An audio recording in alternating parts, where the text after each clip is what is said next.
Bueno, encolumnarse, señores. Cuando termine el curso. Un poema al eterno desconocido. Dice, ¿quién eres? ¿Quién eres tú? ¿Quién eres tú que cabalgando nubes satisfaces un ideal frustrado? ¿Quién eres? ¿De dónde vienes? ¿A dónde vas?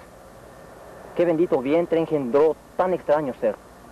¿O será que en ti la genética se confunde en la fusión cromosomática de especies desconocidas? ¿Quién eres? ¿Serás un dios o un demonio? ¿Serás un loco o un hombre? ¿Serás acaso un dios a sentir la suave brisa rozándote tus faces plácidas, mientras desde el cielo vislumbras un mundo tan pequeño a tus pies de gigante? ¿O serás un demonio a lanzarte al vacío, contemplando el mundo, pidiendo que todo aquello se acabe para que tu vuelo se tornase eterno? ¿O serás un loco al desafiar toda lógica, a lanzarte al vacío?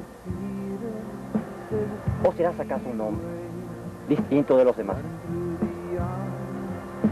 que despreciando la vida se desprecia a sí mismo, se lanza al vacío para aterrizar suavemente como sustentado por las alas de un corcel alado? ¿Quién eres? Un terrible demonio para tus enemigos. Tus aliados ven en ti un dios porque alimentas la esperanza cuando dibujas tu silueta en el horizonte. Para la gente común, eres un loco porque no entienden tu proceder. Pero tu casa, tus hijos, tus hermanos, tu esposa, saben que eres un hombre. ¿Quién eres?